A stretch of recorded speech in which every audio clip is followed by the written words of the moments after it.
O áudio desse livro está sendo gravado por Leda Ludwig. Livro O Grande Conflito, autora Ellen White.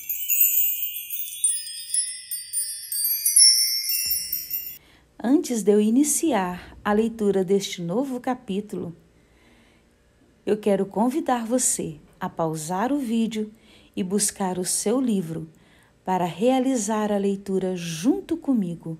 É muito bom ter você comigo aqui. Os primeiros cristãos, leais e genuínos.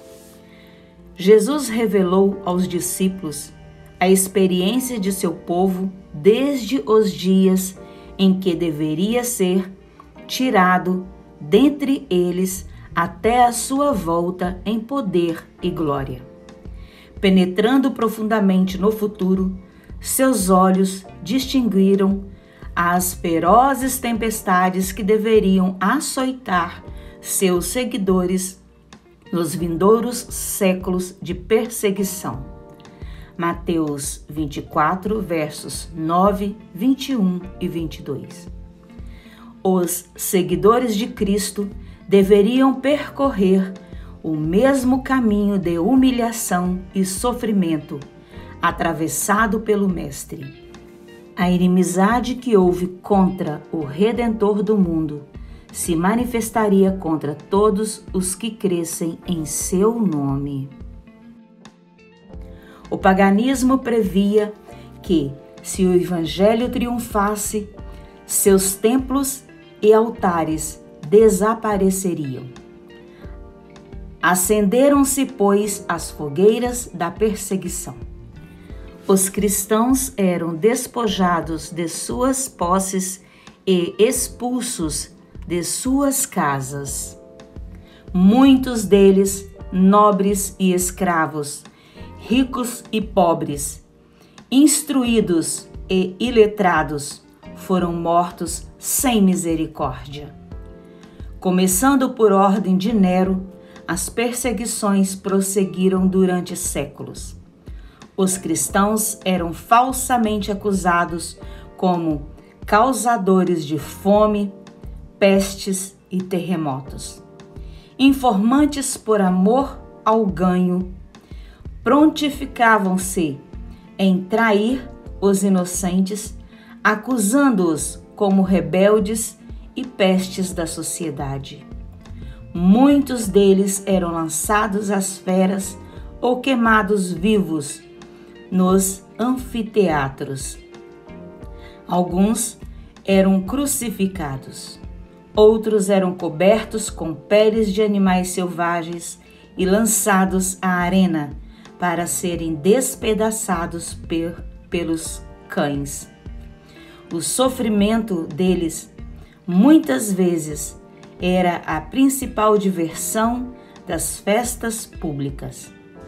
Vastas multidões reuniam-se para observar o espetáculo e saudavam as aflições de sua agonia com riso e aplauso. Os seguidores de Cristo foram forçados a procurar esconderijo nos lugares solitários. Sob as colinas, fora da cidade de Roma, longas galerias tinham sido feitas através da terra e da rocha, estendendo-se por muitos quilômetros além dos muros da cidade. Nesses retiros subterrâneos, os seguidores de Cristo sepultavam seus mortos. E ali também, quando proscritos encontravam um lar. Muitos se recordavam das palavras do Mestre, de que deveriam se alegrar quando perseguidos por amor a Cristo. Grande seria a recompensa no céu, pois da mesma forma havia sido perseguidos os profetas antes deles. Mateus 5, verso 11 e 12.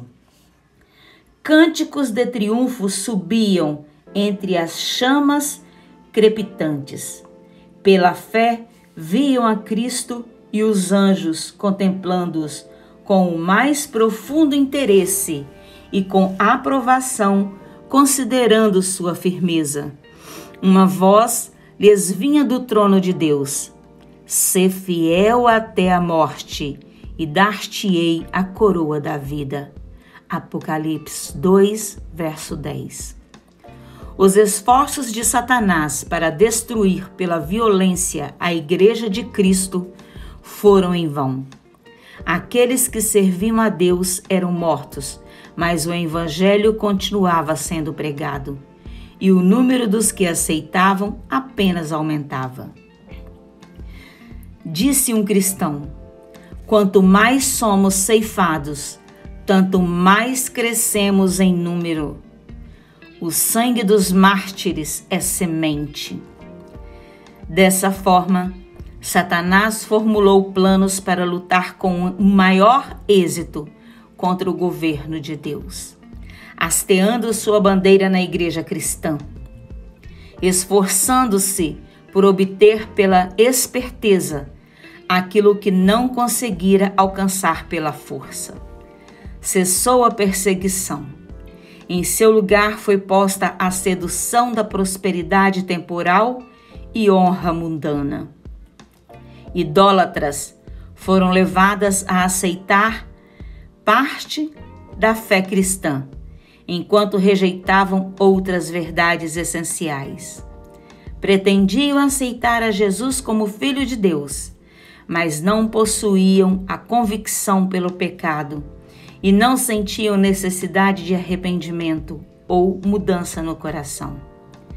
Com alguma concessão de sua parte, propuseram que os cristãos fizessem outras, de modo que todos pudessem unir-se sobre a plataforma da crença em Cristo. A igreja encontrava em terrível perigo.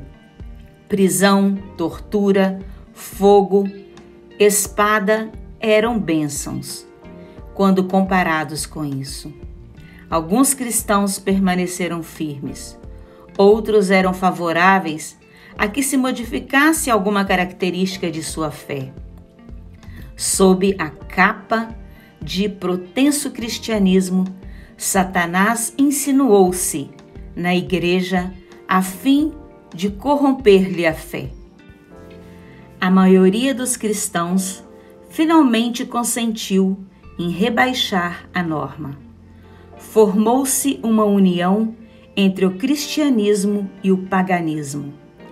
Embora os adoradores de ídolos alegassem estar unidos à igreja, apegavam-se ainda à idolatria, modificando apenas os objetos de culto, substituindo-os por imagens de Jesus e até mesmo de Maria e dos santos. Doutrinas errôneas, ritos supersticiosos e cerimônias idolátricas foram incorporados à fé e culto da igreja. A religião cristã se tornou corrupta, de modo que a igreja perdeu sua pureza e poder. Alguns, entretanto, não foram desviados. Mantiveram sua fidelidade ao autor da verdade. Duas classes de pessoas na igreja. Sempre tem havido duas classes entre os que afirmam ser seguidores de Cristo. Enquanto uma delas estuda a vida do Salvador e fervorosamente procura corrigir seus defeitos e formar-se com o modelo, a outra evita as claras e práticas verdades que lhe expõem os erros. Mesmo em sua melhor condição, a igreja não esteve composta unicamente de verdadeiros e sinceros. Judas esteve ligado aos discípulos para que pudesse mediante a instrução e exemplo de Cristo, ser levado a ver seus erros. Mas, pela transigência com o pecado, atraiu as tentações de Satanás. Irou-se ao serem reprovadas suas faltas, sendo assim levado a trair o Mestre. Marcos, capítulo 14, versos 10 e 11. Ananias e Safira pretendiam estar fazendo um sacrifício completo a Deus, enquanto, devido à cobiça, retinham uma porção para si mesmos. O Espírito da Verdade revelou aos apóstolos o real caráter desses impostores. E o juízo de Deus livraram a igreja dessa detestável mancha em sua pureza. Atos, capítulo 5, versos 1 a 11. Quando as perseguições sobrevieram aos seguidores de Cristo, apenas os que estavam dispostos a abandonar tudo por amor à verdade desejaram tornar-se discípulos dele. Mas, cessada a perseguição, acrescentaram-se conversos que eram menos sinceros, abrindo-se o caminho para Satanás ganhar vantagem. Quando os cristãos consentiram se unir àqueles que eram apenas meio convertidos do paganismo, Satanás exultou. Inspirou-os, então, a perseguir os que permaneceram fiéis a Deus.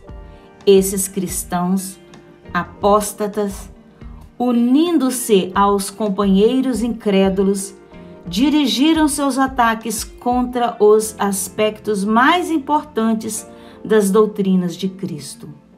Foi necessária uma luta desesperada para permanecer firme contra os enganos e abominações introduzidas na igreja.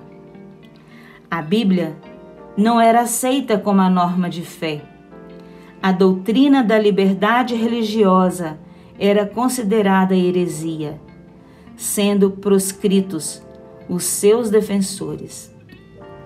Depois de longo conflito, os fiéis perceberam que a separação era uma necessidade absoluta. Não ousariam tolerar erros fatais e que ameaçassem a fé de seus filhos e netos. Acharam que a paz seria comprada por um preço muito elevado com sacrifícios dos princípios. Se a unidade só pudesse ser assegurada mediante o comprometimento da verdade, seria preferível que prevalecesse as diferenças e até mesmo a guerra. Os primeiros cristãos eram realmente um povo peculiar. Poucos em número, destituídos de riqueza, posição ou títulos honoríficos, eram odiados pelos ímpios, como Abel o foi por Caim. Gênesis 4, versos 1 a 10. Desde os dias de Cristo até hoje, os fiéis discípulos têm suscitado ódio e oposição dos que amam o pecado. Como, pois, pode o Evangelho ser considerado mensagem de paz? Os anjos contaram sobre as planícies de Belém. Glória a Deus nas maiores alturas e paz na terra entre os homens. Lucas 2, verso 14. Há uma aparente contradição entre essas declarações proféticas e a palavra de Cristo. Não vim trazer paz, mas espada. Mateus 10, verso 34. Corretamente entendidas, porém ambas estão em perfeita harmonia. O Evangelho é uma mensagem de paz. A religião de Cristo, recebida e obedecida, espalharia a paz e felicidade por toda a terra. Foi a missão de Jesus reconciliar os seres humanos com Deus e assim uns com os outros. Mas de modo geral, o mundo se encontra sob o domínio de Satanás. Declarado inimigo de Cristo, o Evangelho apresenta princípios de vida que contrariam seus hábitos e desejos, e eles se erguem contra o mesmo. Odeiam a pureza que lhes condena o pecado e perseguem aqueles que insistem em manter suas santas reivindicações. É nesse sentido que o Evangelho é chamado de espada. Mateus 10, verso 34. Muitos que são fracos na fé estão prontos a abandonar a confiança em Deus pelo fato de Ele permitir que os ímpios prosperem, enquanto os melhores e mais puros são atormentados pelo cruel poder deles. Como pode alguém que é justo e misericordioso e infinito em poder tolerar tal injustiça? Deus nos deu suficiente evidência de seu amor. Não devemos duvidar da sua bondade por não podermos compreender sua providência. Disse o Salvador: lembrai-vos da palavra que eu vos disse, não é o servo maior que seu senhor.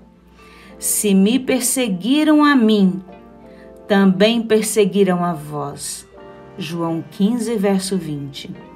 Os que são chamados a suportar a tortura e o martírio estão apenas seguindo os passos do amado Filho de Deus.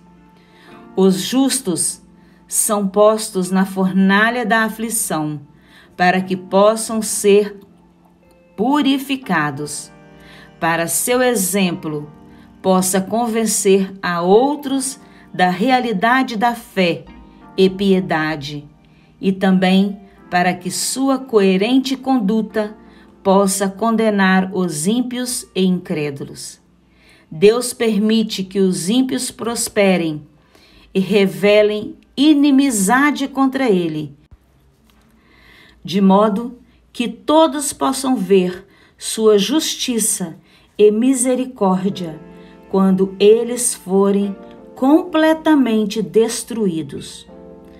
Todo ato de crueldade contra os fiéis de Deus será punido como se fosse feito ao próprio Cristo.